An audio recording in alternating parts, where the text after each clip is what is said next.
Hello everyone and welcome back to our channel English माध्यम। स्वागत है आप सभी का।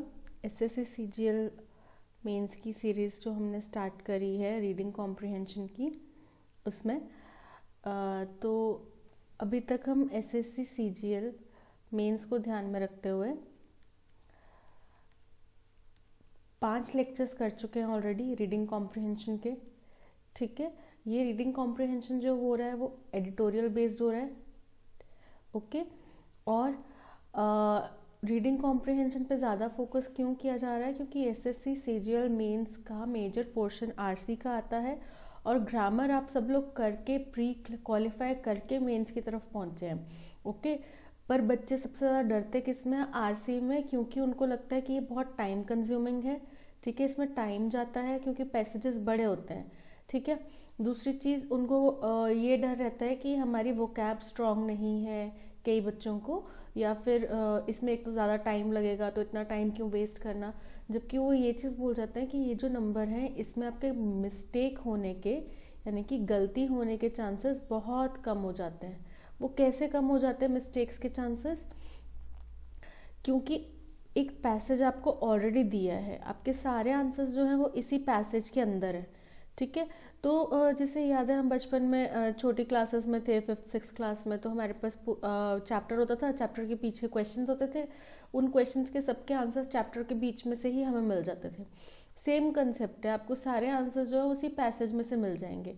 अगर आपको थोड़ी बहुत भी इंग्लिश की अंडरस्टैंडिंग है, जो कि ऑब्वियसली आपको है क्योंकि आप प्री क्वालिफाई कर कर आए हैं, है ना, तो आपको बस उस पैसेज का मतलब समझना है। ज़रूरी नहीं है आपको वर्ड टू वर्ड ट्रांसलेशन करना है। वर्ड टू वर्ड आपको ट्रांसलेशन नहीं करने के लिए बोला जा रहा है। वहाँ पे आपको कोई भी आपको और ज़्यादा टाइम इसलिए नहीं लगाना, उसका हम आगे डिस्कस करते हैं कि ज़्यादा टाइम कैसे नहीं लगेगा। ठीक है, वर्ड टू वर्ड आपको ट्रांसलेशन नहीं करना, आपको सिर्फ उसका मीनिंग समझ में आना चाहिए। ठीक है, सबसे इम्पॉर्टेंट चीज़, आपको अगर पैराग्राफ का मीनिंग समझ में आ गया, फर्स्ट चीज़ आपकी रिक्वायरमेंट पूरी होगी। सेकंड चीज़ है, सेकंड जो बात है वो ये है कि आपको क्वेश्चंस अच्छे से पढ़ना है और सही पढ़ना है। ठीक है, गलती क्या कर देते हैं बच्चे कि पूछा क्वेश्चन में कुछ होता है, कुछ और समझ लेते हैं और फिर आंसर और ही कुछ चल रहा होता है। ठीक है, वो चीज़ नहीं करनी। सही क्वेश्चन पढ़ना है, उसकी अंडरस्टैंडिंग बनानी है। क्वेश्चन का मीनिंग अगर आपने सही इंटरप्रेट कर लिया, ठीक है, पैसेज आपने सही पढ़ लिया, तो बस आपको सारे आंसर्स वहीं मिल जाएंगे। ओके, और ये सारे आंसर्स आपको मिलेंगे कैसे, इसका भी हमने आपको अभी तक तरीका बताया हुआ है। ठीक है, तो आज का सेशन स्टार्ट करने से पहले सबसे पहले मैं अब एक बहुत खुशी की बात आप लोगों के साथ शेयर करना चाहती हूँ कि आज 20 जो आज की डेट है, ठीक है, आज की 21 दिसंबर 2022 इंग्लिश माध्यम के लिए बहुत इम्पॉर्टेंट है। रीज़न बीइंग हमने 85K का माइलस्टोन अचीव किया है अपने टेलीग्राम चैनल पे। ठीक है, आज की डेट में हमारे 85K सब्सक्राइबर हो चुके हैं और रैपिडली ग्रो कर रहे हैं। थैंक्स टू आप लोगों के सपोर्ट के लिए, आप लोगों ने जो हम पर इतना ट्रस्ट दिखाया है उसके लिए। एंड डेफिनेटली आपके ट्रस्ट की वजह से आपको कंटेंट भी अप टू डेट मिल रहा है, अच्छा कंटेंट मिल रहा है। दैट इज़ वाई आपने हमारे ऊपर अभी तक ट्रस्ट बनाया हुआ है। और आपको जो लोग अभी तक हमारे चैनल पे नहीं न्यू है, नहीं टेलीग्राम चैनल को फॉलो करते हैं, उनको बता दूं, हम किसी भी तरीके की मार्केटिंग नहीं करते हैं अपने प्लेटफॉर्म की। अभी तक जो भी हमारा ये 85K का जो हमने माइलस्टोन, कई लोग बोलेंगे 85K ही तो है, इसमें कौन सी बड़ी बात है। हमारे लिए ये बड़ी अचीवमेंट इसलिए है क्योंकि हमने 85K का माइलस्टोन बिना किसी मार्केटिंग के, बिना किसी पब्लिसिटी के किया है अचीव। सारा का सारा प्रोसेस अभी तक वर्ड ऑफ माउथ से चल रहा है, यानी कि बच्चों को कंटेंट, हमारा जो कंटेंट है वो अपनी मार्केटिंग कर रहा है बच्चों के ज़रिए। ठीक है, जिन भी कैंडिडेट्स को अभी तक हमारा कंटेंट पसंद आ रहा है वो आगे से आगे इसको स्प्रेड कर रहे हैं। एंड ये हमारे लिए खुशी की बात है और हमारे लिए ये हमारे रीडर्स का जो है, सब्सक्राइबर्स का सपोर्ट और प्यार है जो उन्होंने हमें इस माइलस्टोन तक पहुंचाया है। दैट मीन्स इसके असली हकदार हमारे जो सब्सक्राइबर्स हैं वही हैं। Thank you so much for all your love and support and we hope आपके इस मोटिवेशन से हम अच्छा कंटेंट लाते रहेंगे। ओके, और आगे इसी तरह से ग्रो करेंगे। Thank you so much. तो आज का सेशन स्टार्ट करते हैं with thought of the day. You are braver than you believe, stronger than you seem and smarter than you think. मतलब कि आप जितना आप सोचते हैं कि मैं इतना बहादुर हूँ, आप उससे कहीं ज़्यादा बहादुर हैं।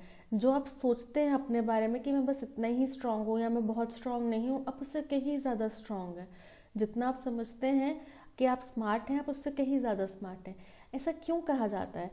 ये इसीलिए कहा जाता है कि हम खुद अपने आप को डिग्रेड करते हैं नेगेटिव सोच के। हम खुद अपनी लिमिटेशन सेट करते हैं कि मैं यार ये नहीं कर पाऊंगा, मैं यार ये नहीं कर पाऊंगा। जब तक आप करेंगे नहीं, आपको पता ही नहीं चलेगा। ठीक है।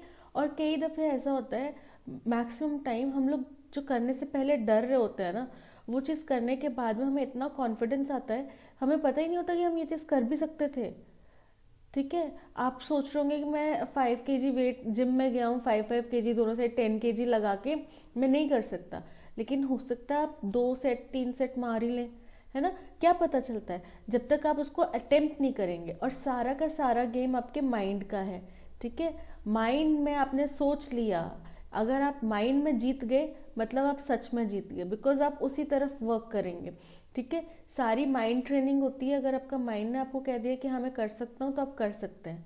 अदरवाइज आप कितना आप सोच रहे हो कि मैंने सुबह 4 बजे उठना है, लेकिन अपने माइंड को उस तरह से ट्रेन नहीं, आप यही सोचोगे मैं यार कर ही नहीं पाता, मैं रोज़ ट्राई करता हूँ, मैं नहीं कर पाता, नहीं कर पाता।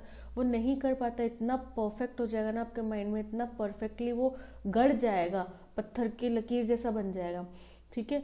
फिर आप जितना मर्जी अलार्म लगा लो, जितने मर्जी पापड़ बेलो, आप नहीं उठ पाओगे। आपको अपने माइंड को मैं कर सकता हूँ। एक और इंग्लिश में कहावत है, fake it till you make it, which means कि जब तक आप उसको अचीव नहीं कर लेते तब तक उसकी एक्टिंग करते रहो। ठीक है। तो जब तक आप परफेक्टली, आपको परफेक्शन नहीं आ जाता कि ऑटोमेटिकली बिना अलार्म सेट करे आप 4 बजे उठ रहे हो सुबह, तब तक आप प्रैक्टिस करो। और रात को सोते वक्त अपने माइंड को मैं रोज़ करता हूँ, मैं कर सकता हूँ, मैं सुबह उठता हूँ जल्दी, ये मेरी हैबिट है, इट्स इन माई हैबिट, ये मेरा नेचर है। ओके। तो और एक और बात मैं आपसे डिस्कस करना चाहती हूँ। बहुत सारे स्टूडेंट्स हैं जो बहुत प्यार देते हैं, बहुत अच्छा कमेंट्स करते हैं, बहुत अच्छा प्रोत्साहन देते हैं, है ना, कि आप अच्छा कर रहे हैं, प्लीज़ रेगुलर बेसिस पे करते रहिए। लेकिन कुछ स्टूडेंट्स हैं जिनको बैक ऑफ द माइंड कुछ नेगेटिव ख्याल आते हैं। ठीक है। तो बहुत ज़्यादा मैं आपको ये नहीं बोलूँगी कि हम बहुत अच्छे हैं, बेस्ट हैं। आप अपने आप को देखिए कि आपने किस टीचर के साथ में आप अच्छे से कनेक्ट कर पा रहे हैं। यूट्यूब पे बहुत सारे प्लेटफॉर्म्स हैं। ठीक है। तो आपको कोई भी अगर ये बोलेगा नहीं मेरे पास आओ, मेरे पास, आपको वो मार्केटिंग लगेगी, है ना। हमने ये नहीं करना। आपको अगर हमारा कंटेंट अच्छा लग रहा है, समझ में आ रहा है, आपके अंडरस्टैंडिंग में बैठ रहा है, तो आप प्लीज़ टेलीग्राम को ज्वाइन कीजिए, वेबसाइट पे जाइए, वहाँ पे कंटेंट आपको मिलेगा। अगर आपको समझ में ही नहीं आ रहा तो हम आपको जितना मर्जी कोर्सेज बेचते हैं, है ना, वो चीज़ आपके बेनिफिट की है नहीं। तो आप सबसे पहले तो ये देखो कि आपको किस टीचर का समझ में आ रहा है। ठीक है। कौन सा प्लेटफॉर्म है जो आपकी नीड्स, जो बेसिक नीड्स हैं आपकी इस वक्त, आपके मेन एग्जाम को टारगेट करते हुए जो चीज़ें आपको लग रही है कि मेरे में ये कमी है और मेरे को इसको ओवरकम करना है, वो कौन सा चैनल आपका ओवरकम कर सकता है। ठीक है। और आप वहीं पे जाके ज्वाइन करिए। और सबसे बड़ी बात है, देखिए वाल्मीकि जी, अगर हम उनका इतिहास देखें तो कहा जाता है कि वो डाकू थे, लुटेरे थे, है ना। लेकिन जब उन्होंने रामायण लिखी, तो क्या रामायण लिखी भाई। कोई उनके सामने कोई खड़ा हो सकता है उस रामायण को लिखने के लिए? कोई भी नहीं खड़ा सकता। तो जब तक आपने एक फैकल्टी चूज नहीं करा तब तक आप डाउट करो, फुल ऑन डाउट करो। ठीक है। कि क्यों मैं इससे क्यों देखूं, मैं किसी और से भी देख सकता हूँ, उनका ज़्यादा अच्छा लग रहा है, नहीं इनका ज़्यादा अच्छा लग रहा है, हर तरीके से डाउट करो। लेकिन जब आपने एक पाथ चूज कर लिया ना, एक जगह आपने देख ली ना, एक जगह आपने चूज कर ली ना, तो आप फिर उसके बाद में उसके ऊपर ट्रस्ट करो। ट्रस्ट करोगे तभी ये प्रोसेस चलती है। ठीक है। डाउट, सिलेक्ट एंड ट्रस्ट, इन 3 चीज़ों पे चलता है, क्योंकि एक दिन में आउटकम कोई भी नहीं दे सकता। ठीक है। और स्लोली स्लोली हम बढ़ेंगे, हर चीज़ की तरफ बढ़ेंगे। ठीक है। इन सब बातों को कंटिन्यू करते हुए अब अपना सेशन स्टार्ट करते हैं। तो अभी तक के जितने भी पैसेजेस सेशंस हुए हैं उनमें हमने एक बार डिस्कस करी है कि आपने सीधे ही पैसेज पढ़ना स्टार्ट नहीं करना। अब जिन बच्चों ने पहले से अभी तक के सेशंस देखे हैं उनको तो पता ही होगा हमने क्यों नहीं करना पैसेज स्टार्ट एकदम से पढ़ना। उसका रीज़न ये है क्योंकि ये बहुत बड़े पैसेजेस हैं और हर एक लाइन या हर एक वर्ड इम्पोर्टेंस नहीं रखता। ठीक है, आप सीधा पैसेज पढ़ना स्टार्ट कर जाएंगे तो पैसेज के अंदर तो बहुत सारे कीवर्ड्स और की पॉइंट्स होंगे, लेकिन आपको वो सारे के सारे ध्यान में नहीं रखने। आपको वो कीवर्ड्स या की पॉइंट्स ध्यान में रखने हैं जो कि आपके क्वेश्चन से रिलेटेड है। ठीक है, वही कीवर्ड्स के ऊपर या की पॉइंट्स के ऊपर आपको फोकस करना है। ठीक है, और वो आप कैसे करेंगे? फिर आप क्या करेंगे, आपने इसमें पढ़ लिया, इसमें तो बहुत सारे कीवर्ड्स थे, बहुत सारे की पॉइंट्स थे, सारे पढ़ लिए। फिर अब क्वेश्चन पे गए, अरे मेरे तो सारे कीवर्ड्स मिक्स हो गए, सारे की पॉइंट्स मिक्स हो गए, अब मैं वापस पैसेज पे आऊँगी। तो इसलिए लगता है टाइम ज़्यादा, और इसलिए बच्चों को ये लगता है टाइम कंज्यूमिंग, और इसलिए बच्चे इससे डरते हैं। ठीक है, तो हमने क्या करना है, हमने सीधा चलना है क्वेश्चंस के ऊपर। क्वेश्चंस पढ़ेंगे, वहाँ से हम अपने कीवर्ड्स ढूंढेंगे, की पॉइंट्स ढूंढेंगे, और उन्हीं कीवर्ड्स और की पॉइंट्स के बेसिस पर हम ये पैसेज पढ़ेंगे। और आप देखिएगा कि आपके आधे से ज़्यादा क्वेश्चंस तो ना क्वेश्चंस पढ़ने के बाद जब यहाँ पैसेज पे आओगे तभी सॉल्व हो जाएंगे। पैसेज पढ़ते पढ़ते आपके सारे क्वेश्चंस के आंसर आपको मिल जाएंगे। कोई एक इक्का दुक्का क्वेश्चंस होंगे जिनमें आपको पूरा पैसेज का जिस्ट समझ के आंसर करना पड़ेगा। ठीक है, वो क्वेश्चंस होते हैं, ऐसा नहीं है नहीं होते, है ना, लेकिन वो एक दो क्वेश्चन होते हैं। तो अगर आप मान लो अगर एक क्वेश्चन भी ऐसा है जिसमें आपको पूरा पैसेज करना है, बाकी 3 नंबर तो आपके हाथ में है, ये तो आपको फुल मार्क्स दिला सकते हैं 3, है ना। और आपको पता है ग्रामर सबने करी है, आपको स्टैंड आउट होने के लिए एक्स्ट्रा मार्क्स की ज़रूरत है, और ये एक एक दो दो नंबर जो होते हैं ना, यही आपके एक्स्ट्रा मार्क्स होते हैं जो आपको मेरिट में लाने का काम करते हैं। ओके, चलते हैं अब क्वेश्चंस की तरफ। सबसे पहला question, why pro Russia. Pro means होता है समर्थन, ठीक है, समर्थक।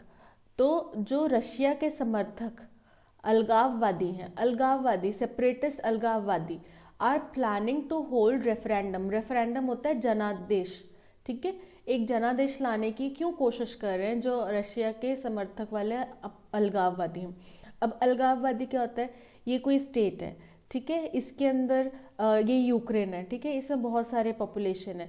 तो उस पॉपुलेशन का सपोज करो 2000 लोग हैं, ठीक है, 2000 में से 100 लोग ऐसे हैं जो कहते हैं कि हम रशिया में मर्ज होना चाहते हैं या हम रशिया को सपोर्ट करते हैं वो यूक्रेन के निवासी, ठीक है, लेकिन वो रशिया को सपोर्ट करते हैं, उनकी आइडियोलॉजी से बिलीव करते हैं, मानते हैं, ठीक है।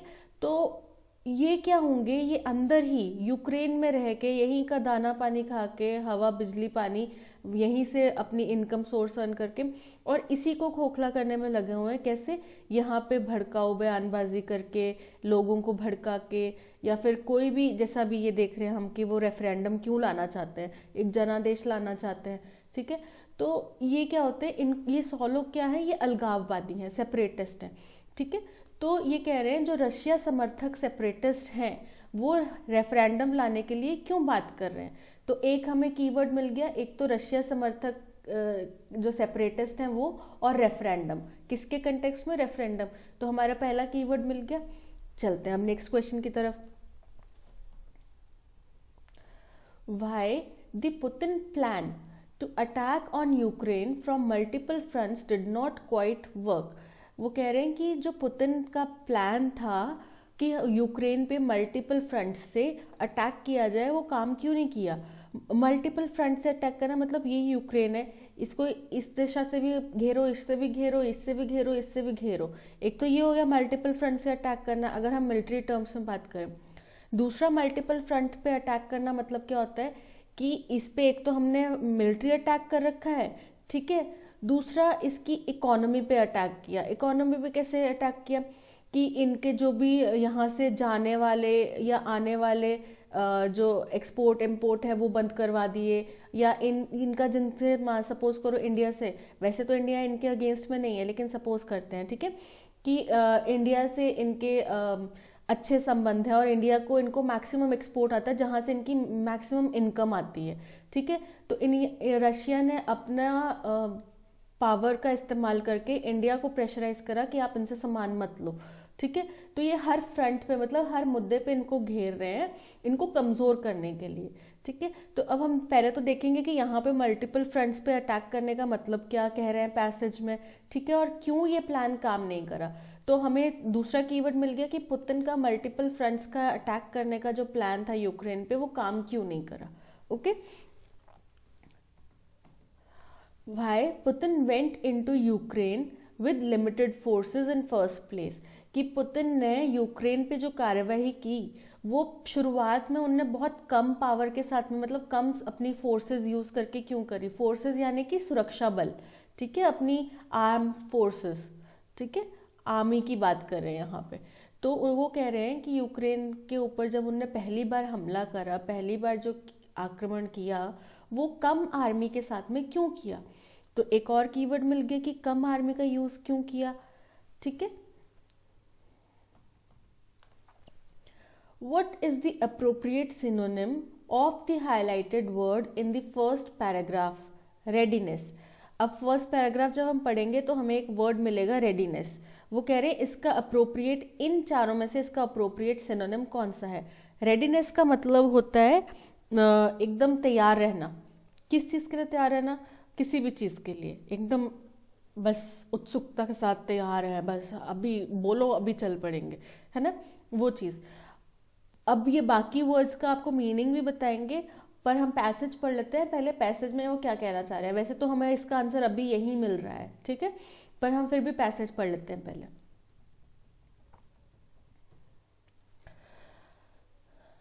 आपको एक और चीज़ बता देती हूँ, ये हम जो एसएससी सीजीएल के मॉक टेस्ट अपने प्लेटफॉर्म पे प्रैक्टिस के लिए प्रोवाइड कर रहे हैं, ये उसका 22 मॉक टेस्ट नंबर 22 का पैसेज 2 है, ठीक है। तो इससे पहले 21 मॉक टेस्ट ऑलरेडी हो चुके हैं। जो बच्चे फर्स्ट टाइम ज्वाइन कर रहे हैं वो टेलीग्राम चैनल पे जा सकते हैं, वहाँ पे आपको सारे मॉक टेस्ट मिल जाएंगे, वेबसाइट पे भी जा सकते हैं, ठीक है। और इसकी पीडीएफ भी आपको टेलीग्राम चैनल पे मिलेगी, ओके, जैसा कि नीचे डिस्क्लेमर में भी दिख रहा है, इसकी पीडीएफ आपको टेलीग्राम चैनल पे मिल जाएगी। सो डोंट पैनिक, ठीक है, इस चीज़ में मत घबराएं कि पीडीएफ कहाँ मिलेगी, पीडीएफ कहाँ मिलेगी। लिंक है टेलीग्राम चैनल का, ज्वाइन कीजिए, आपको सबकी पीडीएफ्स मिल जाएंगी, ठीक है। और इससे आप पहले के जो मॉक टेस्ट है अगर आप वो भी अटेम्प्ट करना चाहते हैं तो कर सकते हैं, okay. All the very best, let's start. Russian president Vladimir Putin announcement, यानी कि रशियन प्रेसिडेंट व्लादिमीर पुतिन की जो अनाउंसमेंट घोषणा आई है किस चीज़ की, of partial troop movement. Partial troop movement मतलब जैसे अगर उनकी 10 लाख सैनिकों की टुकड़ी है तो उसमें से उनने 5 लाख को या 4 लाख को या 6 लाख को, मतलब कुछ संख्या को, ठीक है, उनने मूव कराया, मोबिलाइज कराया, यानी कि मूव कराया यानी कि एकत्रित करवाया है, ठीक है। मार्क्स एंड एक्नॉलेजमेंट, वो एक इस चीज़ की गवाही दे रहा है, इस चीज़ को एक्सेप्ट कर रहा है, of the limits of special military operation.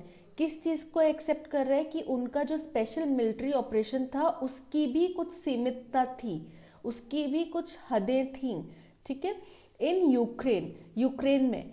And a readiness, जो हमने पूछा रेडीनेस क्या कह रहे हैं, ठीक है, रेडीनेस टू एस्केलेट, और उनकी जो तत्परता है, उत्सुकता है इसको एस्केलेट करने की, यानी कि इसको बढ़ाने की, किसको, द कन्फ्लिक्ट, जो यूक्रेन और रशिया के बीच में जो इस वक्त मतभेद चल रहे हैं उनको बढ़ाने की तरफ जो उनकी उत्सुकता है, उनका जो एकदम तत्पर रवैया है, किसके वजह से, इन रिस्पॉन्स टू सेटबैक्स, जो उन्हें अभी तक बैकलैश मिला, यानी कि सेटबैक मिला मतलब जहाँ जहाँ पे उनकी हार हुई है ना, उनकी कई उस पे हार हुई है फ्रंट्स पे, तो उनको जो हार का सामना करना पड़ा उसके रिस्पॉन्स में उनका ये एकदम अब तो वो और तीव्र गति से उसको बढ़ाना चाह रहे हैं कि बस मैं तो जल्दी से जल्दी यूक्रेन को ख़त्म करूं, ठीक है।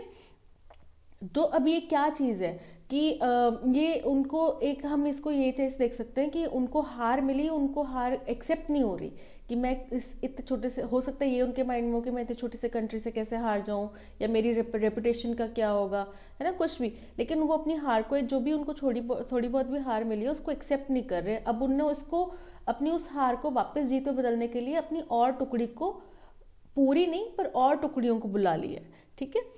His original plan was to meet his military objectives. उनका ओरिजिनल प्लान क्या था? इनिशियली उनका प्लान ये था अपने मिलिट्री ऑब्जेक्टिव्स यानी कि मिलिट्री के जरिए अपने जो उनकी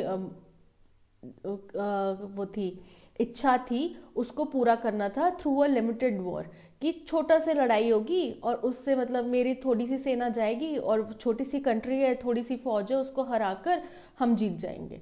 ये उनका इनिशियल मतलब था। He had mobilized more than 1,50,000 troops। शुरुआत में उन्होंने मोबिलाइज करे, उनने पहले मतलब उनने भेजे कितने इकट्ठे किए 1,50,000 troops and ordered a sharp thrust, और कहा कि अब एकदम तेज कार्रवाई कर दो। शार्प थ्रस्ट मतलब एकदम तीखी, थ्रस्ट मतलब कार्रवाई, मार धाड़ एकदम अग्रेसिव तौर पे। इनटू यूक्रेन, कहाँ पे? यूक्रेन में। From multiple fronts on February 24। जब उनने February 24 में 24 फरवरी को ये कार्रवाई स्टार्ट करी तब उनने सिर्फ 1,50,000 ट्रूप्स भेजे थे, ठीक है, इतनी टुकड़ियां भेजी थी। एक और कहा था कि एकदम शार्प थ्रस्ट मतलब उनको घेर लो, उनको एकदम पेनिट्रेट कर दो, यूक्रेन के अंदर घुस जाओ बिल्कुल उनकी सीमा सरहद को तोड़ के, ठीक है, मल्टीपल फ्रंट्स से। अब आपको याद है हमने एक क्वेश्चन कहा था कि मल्टीपल फ्रंट्स से जो उनको प्लान था वो काम क्यों नहीं करा, ठीक है, ये आ गया। But this plan did not quite work. ये प्लान क्यों काम नहीं करा? ये प्लान इसलिए काम नहीं करा, but this plan did not quite work as Ukrainian forces, क्योंकि यूक्रेन की जो सैन्य शक्ति थी, सेना थी, उन्होंने वो backed militarily and economically by US and Europe. जो यूक्रेन की फौजें थी उनको मिलिट्रीली यानी कि सैन्य तौर पर और इकोनॉमिकली यानी फाइनेंशियल तौर पर यूएस और यूरोप से समर्थन हासिल था, इसीलिए इनका प्लान ये काम नहीं करा। एक आंसर मिल गया हमें, सॉर्ट हो गया हमारा question. Slow down the enemies advances, यानी कि उन्होंने इस चीज़ ने क्या करा, जो यूएस और यूरोप का उनको समर्थन मिला फाइनेंशियली और मिलिट्री के तौर पर, उसने रशिया के दुश्मन मतलब दुश्मन रशिया की जो बढ़त थी उसको धीमा कर दिया, ठीक है, and made the invasions costly for Russia, और ये रशिया के लिए बड़ा महंगा सौदा साबित हुआ, ठीक है। अर्लियर, इससे पहले mister Putin had to withdraw troops from around, इससे पहले मिस्टर पुतिन को अपने ट्रूप्स वापस खींचने पड़े थे, अपनी सैन्य टुकड़ियों को वापस बुलाना पड़ा था। कहाँ से? From around Kyiv and Kharkiv, ये दो स्टेट्स या सिटीज़ हैं यूक्रेन की, यहाँ से उनको अपनी सैन्य टुकड़ियों को पीछे हटाना पड़ा। And focus on Ukraine's east and south, और यूक्रेन के ईस्ट और साउथ की तरफ भेजना पड़ा अपनी टुकड़ियाँ, उन्होंने खाइव और खार्किव से हटा के यहाँ पे भेज दी। Where the Russians made territorial gains, जहाँ पे रशिया को सीमा तौर पे, सीमा के मतलब क्षेत्रफल के आधार पर सीमा के तौर पर उनको बढ़त मिल रही थी, ठीक है, मतलब वो ज़्यादा अंदर उनकी टेरिटरी में जा चुके थे।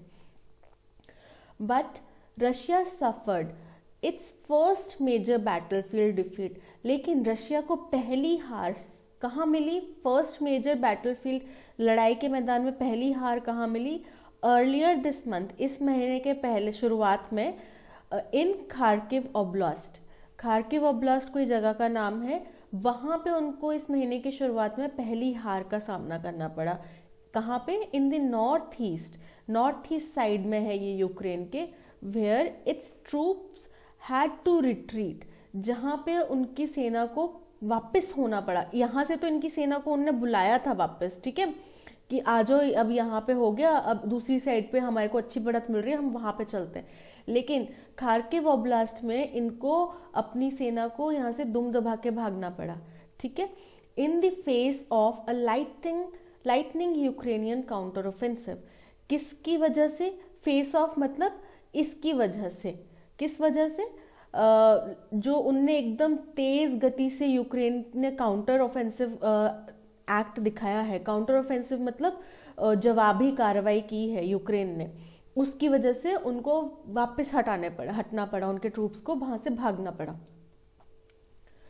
This setback seem to have quickened Kremlin's move to consolidate, बोल रहे हैं कि इस हार की बाद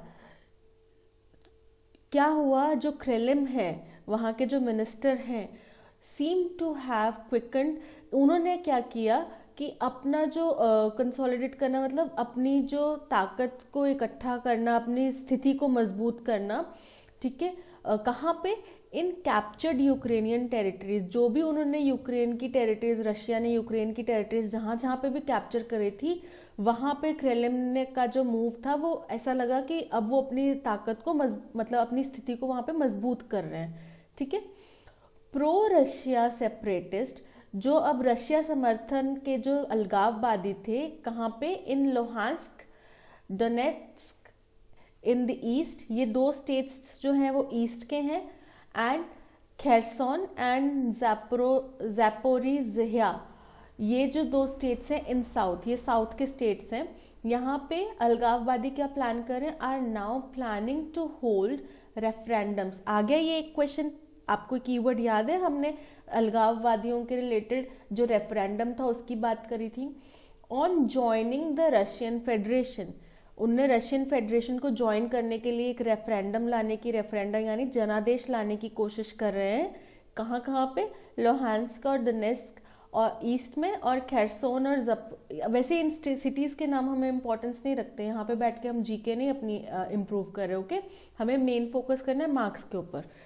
as the results are known even before the first ballot is cast, अब यहाँ पे राइटर कह रहे हैं कि हमें तो पहले ही पता है, इलेक्शन होने से पहले ही हमें पता है कि रिजल्ट क्या आने वाले हैं। The door is now shutting, मतलब अब दरवाजे बंद हो रहे हैं, on the possibility of a negotiated settlement, कि कोई भी हम नेगोशिएटेड मतलब मध्यस्थ रास्ता निकालें, सेटलमेंट करें, बीच का रास्ता निकाल के, नेगोशिएशन करके, बातचीत करके कोई भी इसका सुझाव निकाले, रास्ता निकाले, of the conflict based on pre war borders. वो कह रहे हैं कि अब इस मुद्दे के, जो लड़ाई से, जंग से पहले के जो बॉर्डर एरियाज थे, उन बेसिस पे कोई भी नेगोशिएटेड सेटलमेंट नहीं हो सकता। अब इसका मतलब क्या है, ये मान लो यूक्रेन है, ठीक है, ये मान लो रशिया है, ठीक है, अब रशिया ने इनके इतने रीजन पे हमला करके कब्जा कर लिया है। अब यूक्रेन में रेफरेंडम आ भी जाता है, बाकी जनता जो बची है वो रेफरेंडम ले आती है कि चलो हम बातचीत करने के लिए तैयार हैं, तो क्या रशिया इस हिस्से को जिस पे उसने कब्जा किया है इसको छोड़ेगा? डेफिनेटली नहीं छोड़ेगा। वो तो बोलेगा ठीक है बातचीत करनी है करो, जितना हिस्सा मैंने कब्जा कर लिया वो तो मेरा ही है, मैं तो नहीं दूंगा तुम्हें, कोई भी नहीं देगा, ऑब्वियस सी बात है। इतनी जान माल का नुकसान हुआ है, इतने उनके सैनिकों को नुकसान हुआ है, इतना उनने पूरी दुनिया भर से बैकलैश झेला है ना, पूरी दुनिया उनके अगेंस्ट खड़ी है, बहुत कम कंट्रीज हैं जो उनके साथ में खड़ी हैं, है ना, और पूरी दुनिया में एक तनाव का माहौल है, 8-9 महीने लंबी चलने वाली लड़ाई है, इतने दोनों तरफ के इतने लोगों का नुकसान हुआ है, तो रशिया तो नहीं छोड़ने वाला इतनी आसानी से।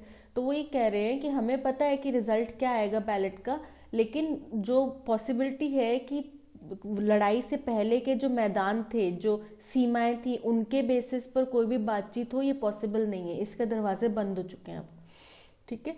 For mister Putin the escalation comes with added risk. अब ये कह रहे हैं कि मिस्टर पुतिन यानी व्लादिमीर पुतिन के लिए भी अगर लड़ाई बढ़ती है तो इसमें एडेड रिस्क होएगा, इसमें भी उनके लिए भी नुकसान होगा।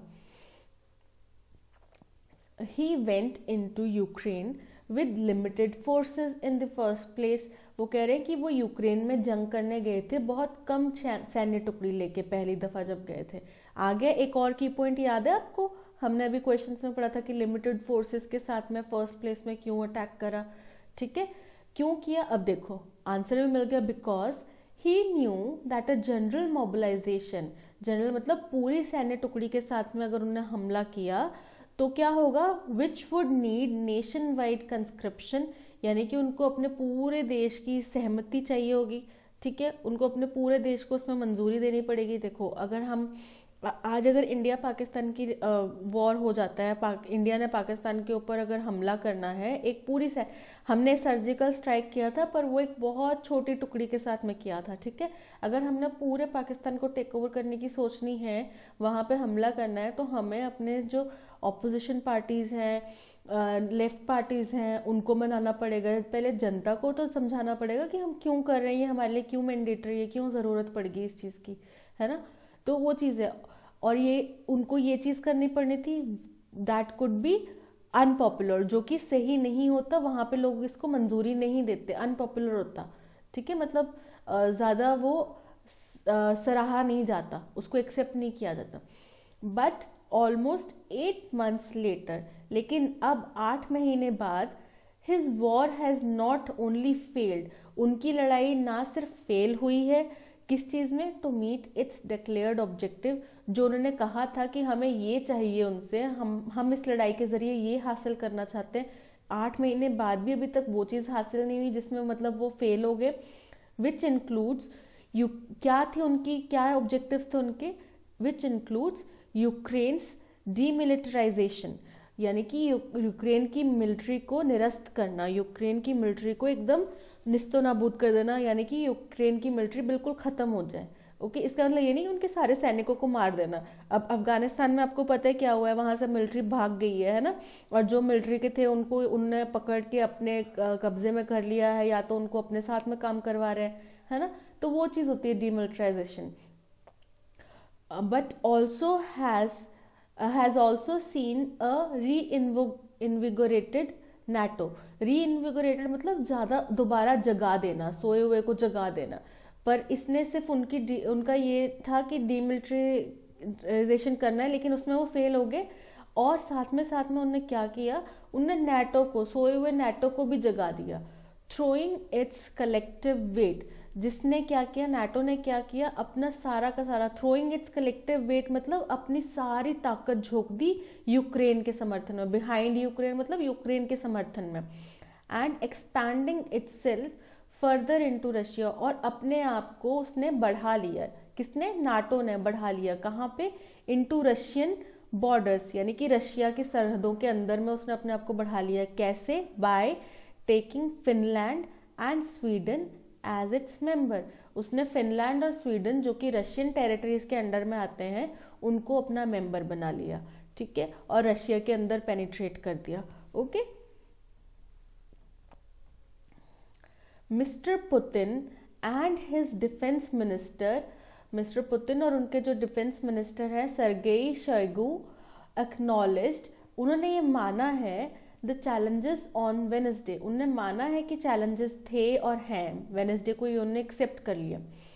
If mister Putin who dialled up the nuclear threat, अगर मिस्टर पुतिन जिन्होंने न्यूक्लियर कार्रवाई की भी धमकी दी है, डायल अप मतलब चेतावनी देना, धमकी देना, ठीक है, तो उन्होंने न्यूक्लियर कार्रवाई की धमकी दी, said his troops are facing the best of the western military machine. उन्होंने कहा कि हमारी जो फौज है वो वेस्टर्न यूएसए और यूरोपियन कंट्रीज़ को रेफ़र किया जाता है। तो उन्होंने कहा कि हमारे जो ट्रूप्स हैं, हमारी जो सेनाएं हैं, वो जो वेस्ट की बेस्ट मिलिट्री मशीन, यानी कि बेस्ट ऑफ बेस्ट, उनके चाहे लड़ाके हों, चाहे उनके वेपन्स हों, उनको फेस कर रही है। कहाँ पे, in Ukraine. Mister Shoigu whose ministry till now avoided calling, mister Shoigu जिनकी मंत्रालय ने अभी तक परहेज किया, avoided calling the military operation war, इस मिलिट्री ऑपरेशन को एक वॉर कहने से उन्होंने अभी तक परहेज किया। मतलब उन्होंने अभी तक इसको एक छोटा सा मिलिट्री ऑपरेशन बताया, उसको वॉर नहीं घोषित किया था। सेड रशिया टुडे, अब उनने कहा है, is at war with the collective west. अब उनने कहा है कि रशिया अब अकेला पूरे वेस्ट के साथ में, वेस्ट यानी यूएसए हो गया, यूरोप हो गया, और बहुत सारी कंट्रीज के साथ में इकट्ठा, इन सभी कंट्रीज इकट्ठी एक साथ अगेंस्ट किसके, रशिया के, कि अब हम इनके साथ में वॉर में हैं। अकेला रशिया खड़ा है एक साइड और बाकी साइड पूरा वेस्ट खड़ा है, और हम इनके साथ में वॉर में हैं, ये उन्होंने एक्सेप्ट कर लिया। फेस्ड विद बैटलफील्ड सेटबैक, यानी कि जंग के मैदान पे जो हार मिली है उसको देखने के बाद सैंक्शंस एंड जियोपॉलिटिकल चैलेंजेस, आपको पता है रशिया के ऊपर बहुत सारे सैंक्शंस भी लग गए हैं, उनके कई सारे चाहे ऑयल वगैरह के सप्लाईज वगैरह के ऊपर सैंक्शंस लग गए हुए हैं, यानी कि अब उनको नहीं दिया जा सकता ये सप्लाई कहीं से भी, ठीक है। फिर उनको जियोपॉलिटिकल यानी कि क्षेत्रीय रूप पे, यानी कि जैसे उनकी सरहदों पे लगते हुए या ज्योग्राफिकली भी जो भी उनके पॉलिटिकल एजेंडाज हैं वहाँ पे उनको चैलेंजेस मिल रहे हैं, ठीक है। या तो उनसे वही जो होता है ना कि हम अपनी पूरी पावर लगा के उनको रोक रहे हैं, उसमें हम अपने सपोर्ट में जो खड़े हैं लोग उनको भी मना कर सकते हैं कि आप इनसे माल मत लो, है ना। तो इससे क्या होगा, उनके ऊपर प्रेशर पड़ेगा, तो हर तरीके से उनके ऊपर प्रेशर बनाया जा रहा है। Mister Putin believes escalation is the way forward. तो इन सब चीज़ों को देखने के बाद मिस्टर पुतिन को लगता है कि अगर हम इसको जल्द से जल्द ख़त्म करेंगे, इसको बढ़ा देंगे, तो वो एक कदम होगा आगे बढ़ने की तरफ, ठीक है। उनको शायद लग रहा होगा कि ख़त्म हो जाएगा तो हमारे ये सैंक्शंस वगैरह ये सब भी ख़त्म हो जाएंगे, तो ये जल्दी निपट जाएगा मामला। But there is no certainty, लेकिन वो कह रहे हैं कि इसमें कोई भी एक निश्चिंतता मतलब एक निश्चय होता है ना कि हाँ परिस्थिति एकदम क्लियर है, वो चीज़ नहीं है, फिक्स नहीं है, सर्टेनिटी नहीं है। That a partial mobilisation would produce quick results, कि कुछ अपनी जो उन्होंने टुकड़ियों को बुला लिया है, इकट्ठा कर लिया है वहाँ पे, तो उससे जल्दी नतीजे मिल जाएंगे। And it could well trigger a cycle of escalation, इससे एक साइकिल ऑफ एस्केलेशन पर चल सकती है, यानी कि अभी 10 लाख मंगवा ली सेना, फिर अरे ये हार गई, अब क्या करें, अब 15 लाख मंगवा लेते हैं सेना, फिर यूएसए बोलेगा और मिलिट्री सपोर्ट भेजो इनको, यूक्रेन को, यूरोप ने बोला और मिलिट्री, इन्होंने भी भेज दिया और ठीक है। तो ये एक साइकिल ऑफ एस्केलेशन चल जाएगा। All this means that the war is entering a far more dangerous phase.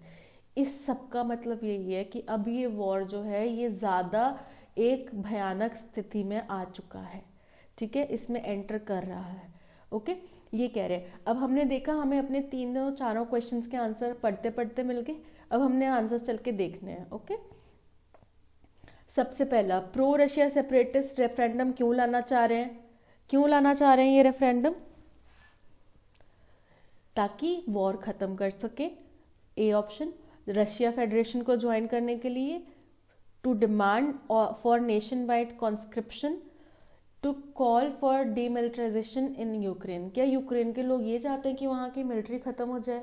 नहीं ना, रशियन फेडरेशन ज्वाइन करना भी उनका मेन मकसद यही है कि उनको रशियन, क्योंकि जो अलगाववादी हैं उनका मकसद यही है कि हम उनको ज्वाइन कर लें रशियन फेडरेशन को, तभी वो अलगाववादी हैं, है ना।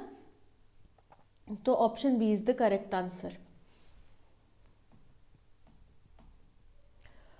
Why the Putin plan to attack on Ukraine from multiple fronts did not quite work? हमने पढ़ा था क्यों नहीं करा ये वर्क, ठीक है, because was not to meet his military objective through a limited war. उनका इनिशियल प्लान यही था मिलिट्री ऑब्जेक्टिव को लिमिटेड वॉर से करें, ये तो है, लेकिन ये उसको क्या इसलिए उन्होंने छोटी सी टुकड़ी भेजी थी? नहीं, because Putin wanted to dialogue, क्योंकि वो न्यूक्लियर थ्रेट देना चाहते थे, न्यूक्लियर कार्रवाई की धमकी देना चाहते थे, कि इसलिए उन्होंने थोड़ी सी टुकड़ी के साथ करी? नहीं, because of the sanctions and geopolitical, क्योंकि उनके ऊपर बहुत ज़्यादा सैंक्शंस लग गए थे और जियोपॉलिटिकली यानी कि उनके ऊपर प्रेशर बनाया जा रहा था हर तरफ से। क्या ये रीज़न था कि उन्हें थोड़ी ही सेना भेजी? नहीं, because Ukraine backed military and economically by west, क्योंकि यूक्रेन को मिलिटरली और इकोनॉमिकली वेस्ट का समर्थन मिला, इसलिए उनके जो मल्टीपल फ्रंट्स पे अटैक करने का जो प्लान था वो कामयाब नहीं हुआ, ठीक है। तो option D is the correct answer. Why Putin went into Ukraine with limited forces in first place? हमने पढ़ा है कि वो लिमिटेड फोर्सेस के साथ में क्यों गए थे, लिमिटेड फोर्सेस के साथ में? क्योंकि उनके देश में अगर वो नेशन वाइड एकदम जनरल मोबिलाइजेशन करते तो उनको नेशन वाइड कंस्क्रिप्शन झेलनी पड़ती है ना, जो कि अनपॉपुलर होती। तो कहाँ लिखा हुआ है ये? ऑप्शन बी, ए में लिखा हुआ है, pro Russia separatist in Luhansk and ये regions in the south should plan to hold referendums to end. अच्छा, क्या रशिया को पता था पहले ही कि वहां पे वो लोग प्लान करें रेफरेंडम्स लाने के लिए? नहीं, रशिया को नहीं पता था कि ये परिस्थिति आ जाएगी। ठीक है, because the possibility of a negotiated settlement of the conflict based on the pre war borders was nothing. अच्छा, वो कह रहे हैं क्योंकि जो पॉसिबिलिटी थी कि हम प्री वॉर की, उनने जंग भी छेड़ दी है ना, रशिया ने जंग छेड़ दी, यूक्रेन का इतना हिस्सा कब्जा भी लिया, और जो प्री वॉर की जो पहले वाली जो वो थी नेगोशिएशन थी, उन पे हम नेगोशिएट भी कर लेंगे क्योंकि वो कुछ ज़्यादा बड़ी कार्रवाई नहीं है उनके लिए। नहीं, ये भी गलत चीज़ है। Because he knew that a general mobilisation, ये रहा हमारा answer, which would need nationwide conscription could be unpopular. Option C is the correct answer. 4. Readiness मैंने बताया आपको एकदम तत्पर रहना, ठीक है, एकदम तैयार रहना। ओके, तत्पर, अब मेरे को तत्पर नहीं लिखना आ रहा, ठीक है, आप देख लीजिएगा हिंदी में तत्पर। ओके, तत्पर रहना।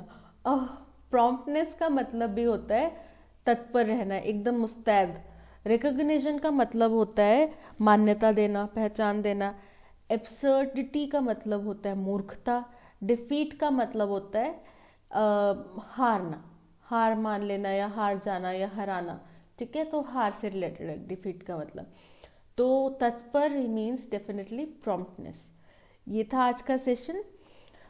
That's all for today. और जैसे कि मैं पहले भी बताती हूँ कि आपको पीडीएफ जो है वो मिल जाएगी इंग्लिश माध्यम के टेलीग्राम चैनल पे। आप हमारी ऐप भी डाउनलोड कर सकते हैं। ठीक है, वेबसाइट पे जाके अपना कंटेंट भी देख सकते हैं, चेक कर सकते हैं। ठीक है, that's all for today. Please like, share and subscribe. मिलते हैं नेक्स्ट सेशन में। Thank you, bye bye.